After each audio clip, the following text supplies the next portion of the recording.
American people and to our election system. Just a quick follow-up on elections. The president says that he wants Republicans to nationalize elections. Do you agree with him? And do you have confidence in how elections are conducted right now, heading into the midterm? We have thoughtful debate about our election system every election cycle and sometimes in between. We know it's in our system. The states have been in charge of administering their elections.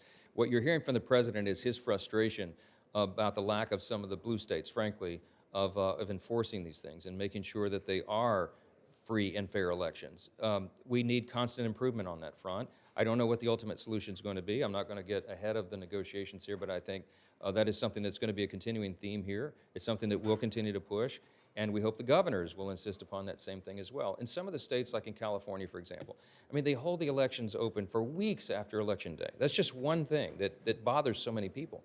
We had 3 House Republican candidates who were ahead on Election Day in the last election cycle. And every time a new tranche of ballots came in, they just magically whittled away until their leads were lost. In no series of ballots that were counted after Election Day were our candidates ahead on any of those counts. It looks on its face to be fraudulent. Can I prove that? No, because it happened so far upstream. But we need more confidence in the American people in the election system, and it's essential. And everybody, no matter what party you're in, should agree with that. The mass mailing of paper ballots or mail-in ballots and all the other irregularities that have haunted us over the last couple of cycles, we need to tighten that up. Now, the red states have done a lot of good work in that front, but it's the blue states that I'm frankly concerned about. So we'll see how the law is modified and what's changed, but I hope we can get consensus to get that done. Yeah. Pope Leo has cited Matthew 25:35 to critique Donald Trump's mass deportation agenda. How would you respond to Pope Leo in Scripture? So you want me to give you a theological dissertation? All right, I'll tell you what, I'll post it on my website later today, but let me give you a quick summary.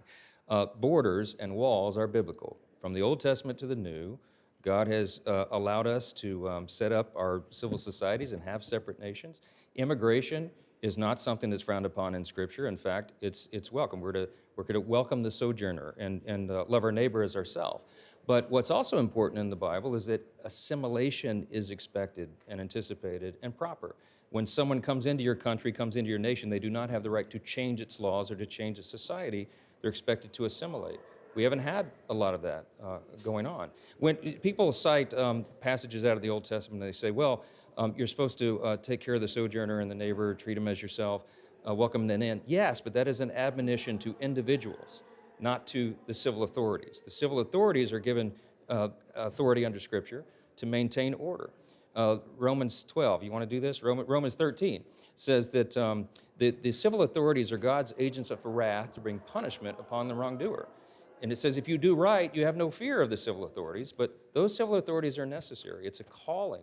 It's a calling to maintain order in society, and we have not had that. When Biden and Harris opened the borders wide for 4 years, we had as many as 20 million illegals come across the country, and we all know many dangerous people, hardened criminals, child molesters, rapists, murderers, all the rest, terrorists who came into the country. We did not take care of our borders. Sovereign borders are biblical and good and right, and they're just, because it's not because we hate the people on the outside, it's because we love the people on the inside. We should love our neighbor as ourselves, as individuals, but as the civil authority and the government has to maintain the law. And that is biblical, and it's right, and it's just, and I'm happy to have this lengthy debate with anybody anytime they want to, and I'll post on my X page the longer dissertation on that for you today, okay? Thank you all so much.